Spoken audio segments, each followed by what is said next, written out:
Hi guys, Helms Armory here, and today we're looking at the Meaker MK17 Meakout. A very fun knockout mod.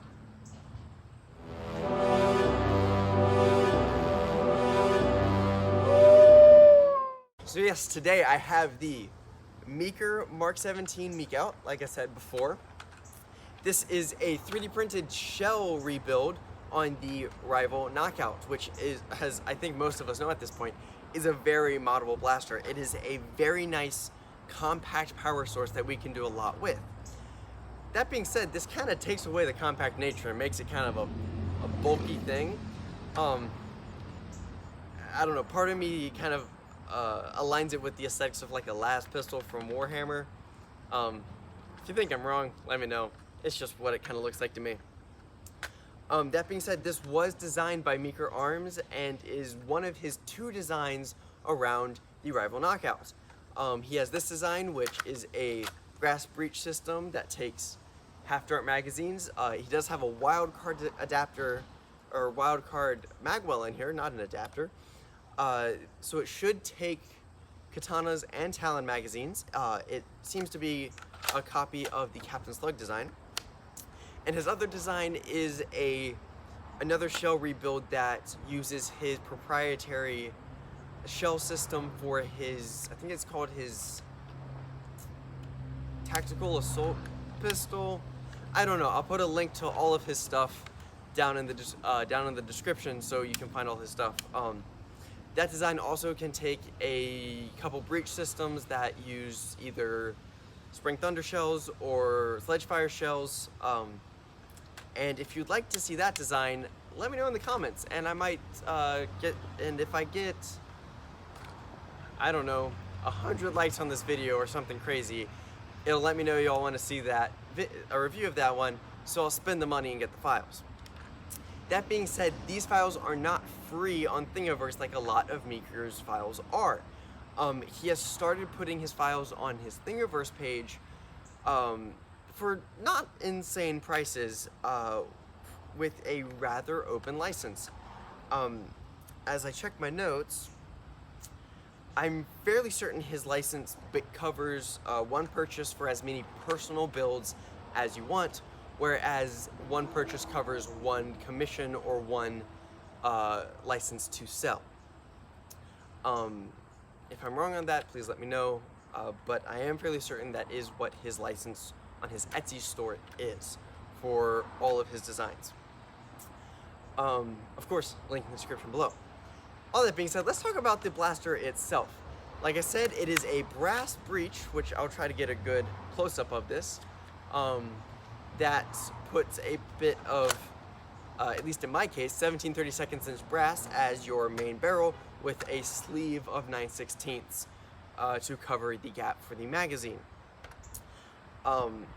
Like I said, it takes half-dart magazines, and give it a prime. This thing pops. Like I said, I don't have a chronograph. I would really like to get one. So I can't give you any numbers, but if we do the good old fuzzy walrus hand test, it stings about as much as my Caliburn. Which is really saying something for such a small package. Shoot! That hurts. Of course, the manual of arms, if you will, for this blaster is, of course, open the breech, prime the blaster, close the breech, point and pew. And that's kind of my biggest complaint with this blaster, is that you have to have so many steps to launch a dart. And I actually think it makes something like a brass Nightfinder or Fire Strike more time efficient. Though I think this blaster might have an edge given that it's magazine fed. Of course, the part of the Knockout you retain is the, I guess, power pack, if you will. It's the grip, the trigger, and the plunger system. That I opted to leave the trigger safety in, though I did take out the D-prime lock. That's just for my own kind of personal ease of mind, I guess, so I can deprime the blaster because, well, my seal on this brass breech is not good. And that has to do with, this is actually my first homemade breech that I've done. I have built a Semper Pusher breech for Falcon Fire, and I've built my Caliburn. But other than that, I haven't done many breech style blasters. So this was a good challenge for me to get me to start that skill. And though it was a good challenge, I'm not going to recommend it as a good one to start with because of the way you have to cut out the brass for the magazine. It has to be really thin on top so the feed lips can push around it.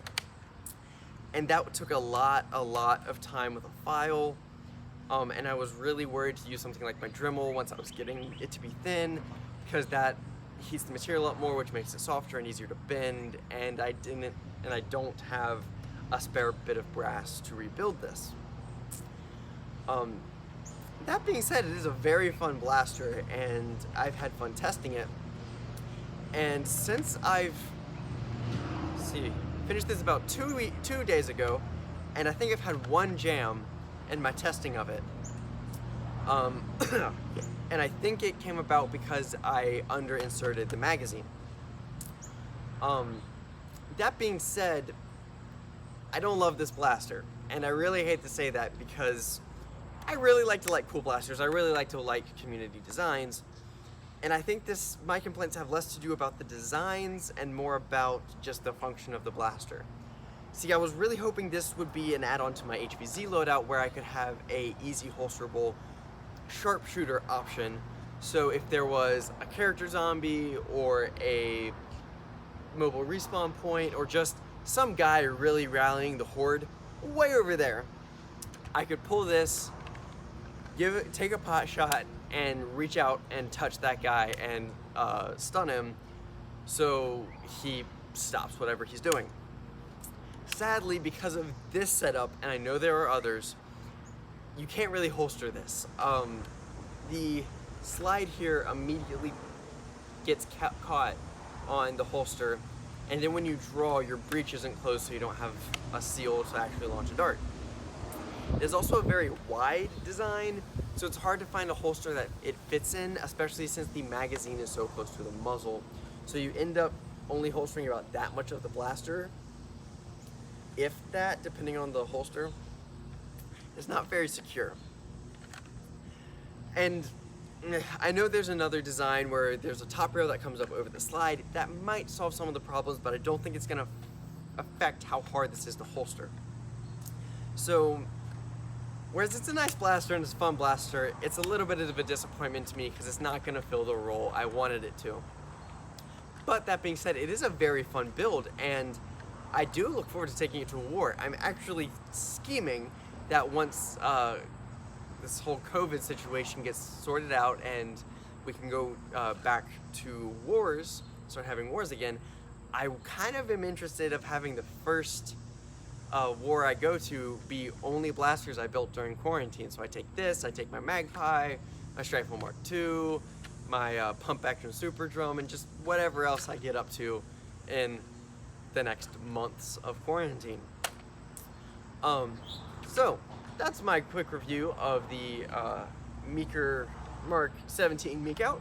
I'll put links to Meaker Arms Thingiverse and Etsy pages down in the description below.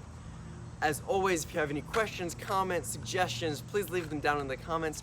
Don't forget to like and subscribe. Thank you so much for watching, and I'll see you guys next time.